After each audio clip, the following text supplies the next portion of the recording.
But because we have you, and because I've heard you speak on DTT quite a few times, I want us to clear up a couple of things, if we can, Eric, before we move on to other issues. So, to begin with,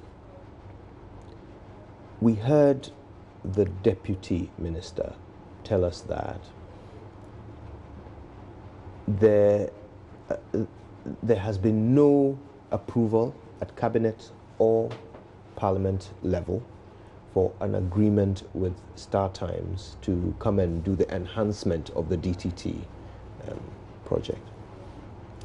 But then we also saw the letter that the Minister wrote to the Attorney General, where Madam Owusu-Ekufo said that they have already signed a contract with StarTimes following Cabinet approval.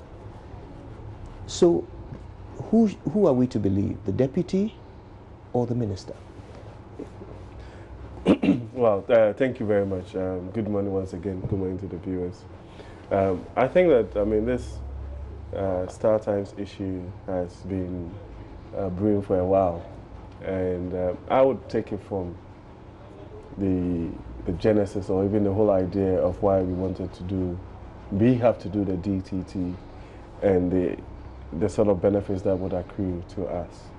Now, we should have done this some time back, I think somewhere in 2015, but a plethora of things happened where since 2012, we were meant to have at least finished this thing by 2015. The StarTimes were actually brought into this country by the then NDC government. They are already here with us. They ran some private commercial channels, and apparently there was a breach along the line in terms of being able to secure the funding to finish the project. So government at the time thought that it was imperative to abrogate the deal and give it to another entity called KNET, which is a Ghanaian-owned company. KNET has also done something to a certain level, and it looks like they also truncated at a point that still needs a bit of enhancement. The issue of StarTimes actually being given the DTT to wholly manage and basically superintend over is actually something that is not happening. The minister has stated categorically that an entity is going to be set up which would actually do that, an independent entity which will have a CEO, which will have a board, so that the sort of disquiet that's coming from Kiba and other people has been cured. So as far as I'm concerned, the minister has stated categorically that the sort of issues that people had with a certain orientation that the Ghana government was giving StarTimes the DTT to run and manage, it's not something that is going to happen. Now, as to the sort of technical expertise that StarTimes will bring on board, I think that the initial idea was that some 300 communities will be given DTT access and free digital viewing experiences and all that. And also, even a current system. Technology has a way of evolving, and even what was done by KNET as we speak, apparently, it's not fit for purpose today. The technology has moved on, and that the capacity to actually even add more channels doesn't exist. So there will be a need for some kind of enhancement. Is that the case? No, that's coming from the experts, that I think that what we have has up to about 40 channels that can be put on. And it cannot be expanded? Yeah, so that's what I'm saying, that it still needs some kind of enhancement. So really, I believe that I heard the minister on Saturday on one of your news files stated categorically that StarTimes had not been given the DTT to run. Now, that means that there's probably an opportunity for that to happen as we go forward. I also believe, and I think I made that point, that even in this particular case, KNET and other local Ghanaian companies also have an opportunity to play in that space. What, for me, is a bit worrying is a certain almost, if you like, xenophobic conversation or commentary that is coming in. Because you see, without being mischievous, I mean, if you turn on your TV today and you ask me, what are even the most popular TV programs that we watch? Coming from members of GIBA themselves. You know, and sometimes I feel that it's important that we do not create a certain perception that, or even a certain outlook that smacks of double standards and hypocrisy to start with. So we've been doing this, even KNET as a company, when was given the opportunity to run it, went back to China to engage experts to bring them to play. And we live in an environment where it's become a global stage where people, I mean, are able to move across, you're able to deploy technology and all of those things across so many different platforms and use different expertise regardless of where you come from. I think that sometimes it's important that we look at it from that perspective rather than, oh, it's coming from China, it's coming from Vietnam, it's coming from the US, it's coming from Germany. That's interesting. And all of it. So because you're suggesting that GIBA is being xenophobic? No, I'm saying, I didn't say that. What I'm saying is that the commentary, you understand? So if you're not careful and you make it look like it's something is a Ghana and a China issue whereby, oh, we're giving it to a Chinese company. And I'm saying that. I shudder sometimes at that kind of commentary because the truth of the matter is that regardless of what we do in this day and age, we cannot do without collaborating with people from different parts of the world. But you and said Ghana yourself, yeah. most of GIBA's members broadcast programs from other parts of the world. Exactly. So can it really be xenophobia if they are already embracing? No, I'm not. I think you're going. I'm saying you brought it up the word. I'm saying that I didn't make it up. I'm saying that the commentary. You understand? So, for instance, if somebody says that, oh, why are we giving digital landscape to a Chinese company to do, for instance, and that commentary that comes with, right. And I'm saying that is not the case. And even in that particular instance, it is not the case that we are giving it to the DTT to a Chinese company to run. Because that would be a bad thing, would it not? No, that's government. If we were to hand over exactly because that's broadcasting I back that idea 100%, totally. That it's imperative that we give ourselves that opportunity to be able to manage it. You see, it also feeds into even a bigger conversation. So we're talking about digital terrestrial technology. And so you'd ask yourself, I mean, is this something that is so complicated that we cannot even have an opportunity to give some young Ghanaian engineering students or computer students to be able to learn and plug in so that as time goes on, as we move forward, this is not something that should be given to a foreign company or a foreign entity. How do we to KNET, a Ghanaian company? No, but that's what I'm saying. How do we foreign company to enhance it? But you see, initially, so my question would be, KNET existed before it was given to StarTimes to start with. It was given to a Ghanaian company.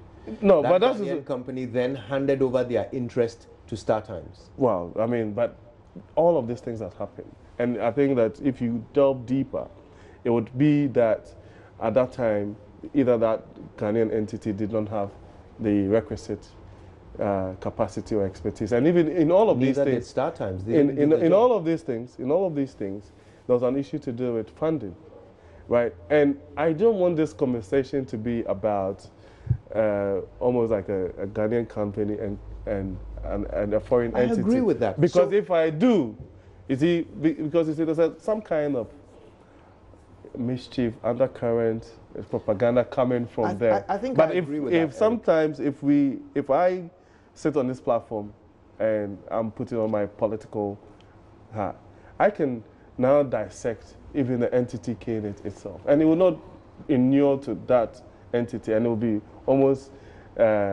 unfair to them You understand? Yes, And to so that to what they politicize do. it. Yeah. So if I were even from the other side, I would go down, I would tone down this conversation about KNET a little bit. You understand? Because you see, when you do so, you expose the entity itself to scrutiny. And there's a lot of things that we know by dint of where we sit.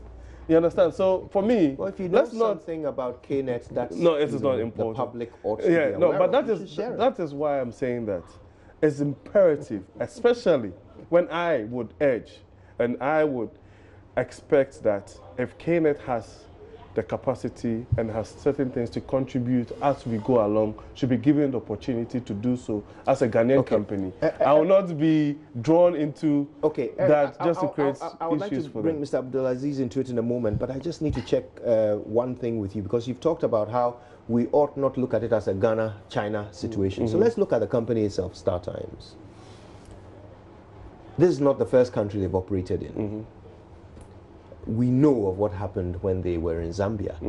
Again, over there, they were not brought in to come and take over their entire broadcasting network. They were brought in on a contract to build something. They built it. The government of Zambia could not keep up to the terms of the agreement.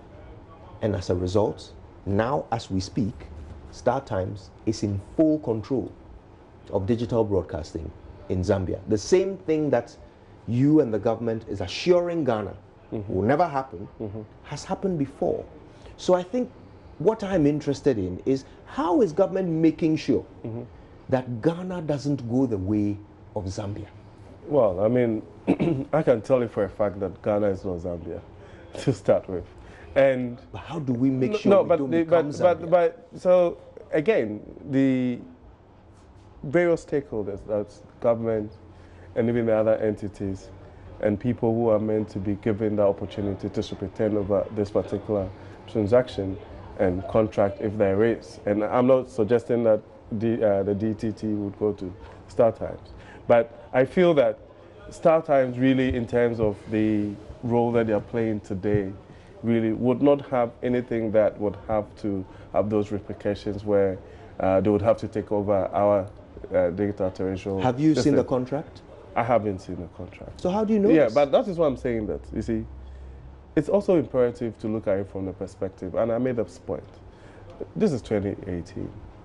The minister has stated categorically that the control, the management of our digital terrestrial operations is going to be managed by an entity, DCTL, that is going to be superintended over by a CEO with a board in place. The makeup of that board is going to come from the people, stakeholders in that particular, so some KPAP members, I'm sure, the communicate, NCA, and all of those things, which are institutional representation on the board. Now, I don't believe for 1 minute that with this sort of entity in place, with this sort of structure in place, we'll be able to allow for a situation where our digital terrestrial control goes to a foreign entity or even to one company. And so, for instance, like the issues to do with... The work they will do is to be funded by a loan from the Chinese government, just like Zambia. So, for instance... If you haven't seen the contract, for instance... How do you know that we don't have some clause in there that could result in us handing over our network to them? The monies that is meant to be used to fund the next stage of this process is actually going to be one of the spectrums that the government is going to put out as tender, right, to fund the process. So we're not using the EXIM facility anymore? But this EXIM facility was something that pertained some time back. Are we now, using that? As we speak, I am not sure. No, StarTimes is not doing any work for government as we speak. No, but what's the agreement? Yeah, that's what I'm saying. It has been signed by the minister. Yeah, but that is what StarTimes say? Are going to do, right, is to take it from the stage that KNET had left it, right, to enhance the process. Now, the entity that would control and manage that particular DTT is not going to be StarTimes. And I'm saying that in terms of the funding sources for it, the China EXIM thing that was actually the initial that was the initial agreement that had been entered into. And by dint of the fact that there were certain either delays or breaches or whatever, that was truncated. You see, there's also another angle to this. I mean, some of these issues actually, went to court. It went through certain processes. And I believe that government has the right to also enter into some kind of alternative dispute resolutions. So there are some people who are saying that, oh, by virtue of the fact that the issue has been taken to court and there's still an existing one in court, maybe the government should allow it to go to the full hog so that will determine what. But I mean, sometimes at every point in this process, it's not necessary to be so litigious, especially when there are so many other things that we can collaborate with other entities. We'll hear a bit more from you on this, but it's about time we hear from Mr. Abdulaziz as well. Now, you've just come back from China, haven't you? Yes, I came back from China on Sunday. And your government has, dealt with the Chinese. Yes, we did. But you're criticizing this government's attempts to do the same. What's the problem? It is not accurate to suggest that we are unhappy with this government dealing with China. Really? Criticize the bauxite deal?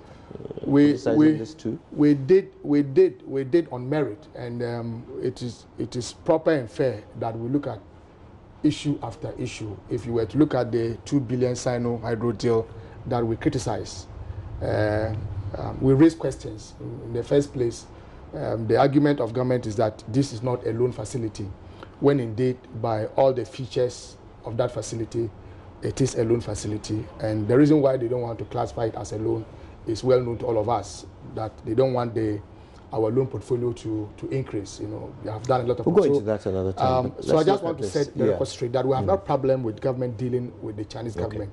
I, together with some other members of parliament from both the minority and the majority side, were in China for almost 2 weeks. And I can tell you that the Chinese want to stamp their feet in Africa.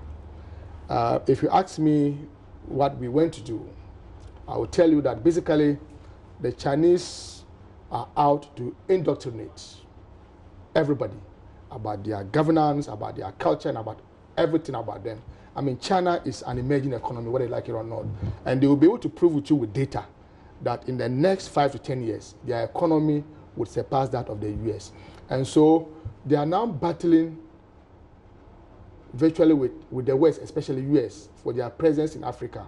They want to take charge of Africa. And so you'd see them coming with all manner of projects and proposals. And so as a government, we have every duty to scrutinize whatever comes to our table for some contract of a sort.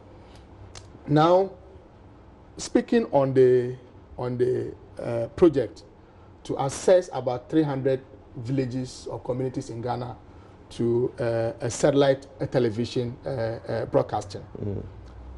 You see, you said you haven't seen the contracts, and you are one of the lead communicators on the project. That in itself is problematic. That's the other one. You're talking about a contract between and DTT. To do the DTT, that's a different thing. The digital terrestrial television broadcast actually saw a lot of efforts under President Mills when Honorable Haruna Idrisu was at the Ministry of Communications. In fact, I have worked at the Ministry of Communications before, so I am privy to some of the intricacies involved with KNET and StarTimes and some of the political repercussions. But for some of them, I'm unable to get into. Hey, both of you. Oh, yes. But that is what I'm saying. Something in the soup about these companies that you can't tell us. Yes, and you are our representative. And he's telling you that putting on his political hat, he would be able to unveil KNET.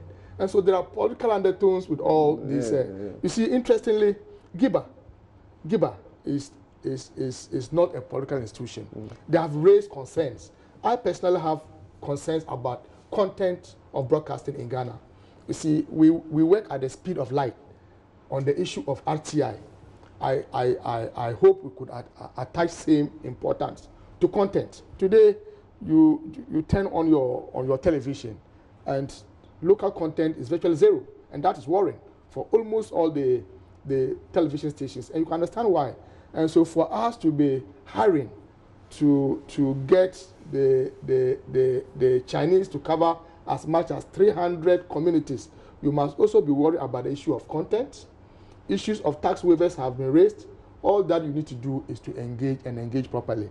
Now, if you argue that StarTimes is coming to continue from where KNET stopped, it only means that you have abrogated the contract of KNET. But KNET does not have a contract with government. So on DTT? No, there's no on DTT? There's not an existing contract. No, there's no abrogation of contract. Let's get some clarity on that. So you just said two things. No. Whether there's no contract or there's no abrogation. I am telling you. As far as I'm concerned, gentlemen, there's an important thing we need to clarify here. KNET says, we've spoken to KNET, and they are saying that their contract includes the management of what they have set up so far for the next 4 years. Yeah, includes. Yes. Okay. So when you say there is no contract with KNET, is that accurate? No, but that is what I'm saying, that KNET had done their work to a certain point. So you're talking about management of what they have done so far. Yes, they want a tender, a bid to provide a network to a certain specification. That is why I'm saying that. That's why I'm saying that. So and they're supposed to manage it for 4 years. So they're managing what they have done for the next 4 years. And I have also stated that what we have now, even what we have today, is not fit for purpose. It has to be enhanced. You understand? So my understanding and their understanding is that if we want to enhance... Is it your personal understanding? No, but that is what it is. That is what it is. No, let us be very sure whether it is the position of government. But that is why I'm saying that. That's why I'm saying that. You see, when we do this thing, I think that you found a way of actually surreptitiously bringing back KNET. But when you do that, you understand, it creates a certain almost focus on KNET as a company, which is not fair. We understand, but because of what we are getting as a country, my professional orientation and everything, governance and value for money. Exactly. So let's make sure. But I have absolutely. And let me make what's the reason why the government did not ask the same company? I do not to do the enhancement. I won't be able to answer that. But the point is that why you refer to as a political? No, but that is not. That is not to lift the veil. No, on KNET. No. Is that where you're coming from? That's not what. I'm just asking a question. No, that's not what it means. What it means is that, you see, there are also always two sides to a story, two sides to a coin as well. And I'm saying that if we are looking at it from that perspective, then the management of the existing infrastructure has not been taken away from KNET. Has it? No, have they come out to say that there is no contract? Yeah, but because there's no contract, you see, there's no existing contract with KNET that has been abrogated. That's my point. And KNET is present in Ghana. So and yet StarTimes is coming to continue where KNET stops. No, but that is... So you see the inconsistency in your argument. How is it inconsistent? At the end of the day, I would want to appeal that let us cut out the excessive partisanship. Let us be interested in content of broadcasting in this country. We should be interested. Look, I intend to file a question to the Minister for Finance to come and tell us how much government has doled out in respect of tax waivers. It is just too much. At the very time that we are crying for revenue, the tax waivers, especially for foreign entities, is one too many, and we must be worried about it. And so, Giba, if you are dealing with a minority or the NDC as an opposing party, you must deal with Giba as a state institution. You must deal with Giba as a professional institution that is interested in getting value for money and also getting proper content in broadcasting. You must cut away the excessive partisanship. No, I don't think that anybody has done. Why? I say I have worked at the communications ministry before. Myself and you know some of the political undertones in some of these things that we are doing. It does not augur well for our country. Why? China, we have no problem with China. We dealt with China when we were in government from 2009 to 2016. Once the terms are good for you, I mean, we will not stand on your way. But on this program, why? You have a project to migrate to a digital platform. halfway, you are virtually stopping it, and you are now dealing with another project of making 300 communities access some digital transmission. How does that fit into the master project of migrating the entire Ghana into a digital? Look, even before 2017, some boxes were being procured just to help communities, those with analog televisions, to be able to migrate. We had gone very, very far to migrate onto the digital terrestrial transmission. And so for you to now come and be doing this thought thing is worrying. You must go for the master project. You must be interested in a local company that has a capacity.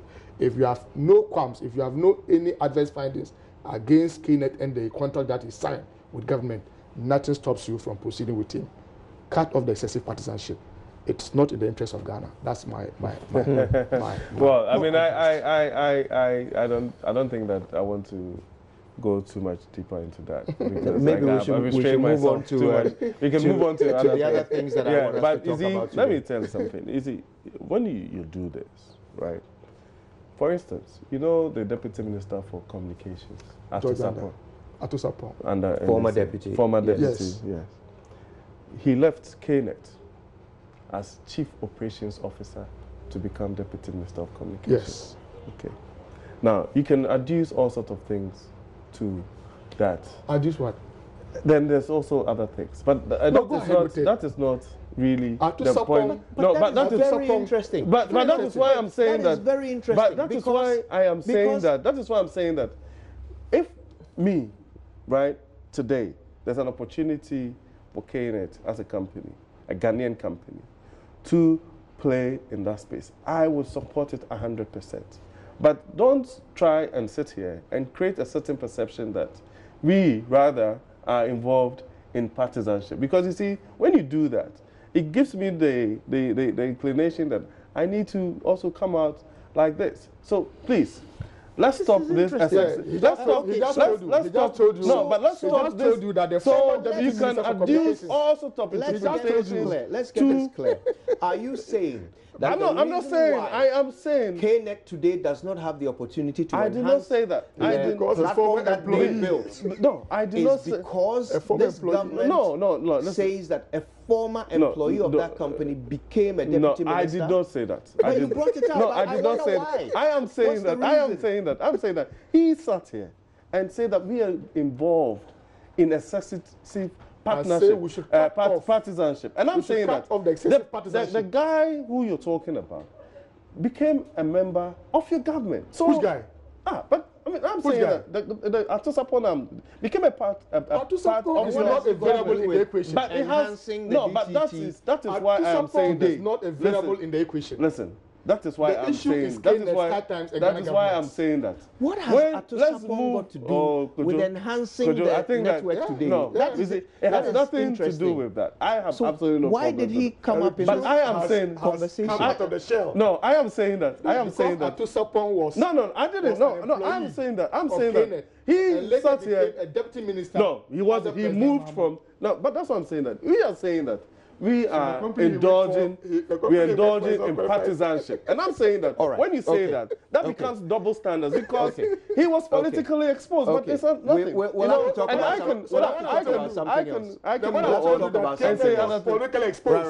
Right. Let's talk about something else. But you accused us of doing partisanship. I was trying to tell you that if that is the case, you cannot. That as a country, we should cut off the excessive. No, but you cannot absorb yourself from partisanship. We'll leave our audience to decide what everything they've heard so far actually means.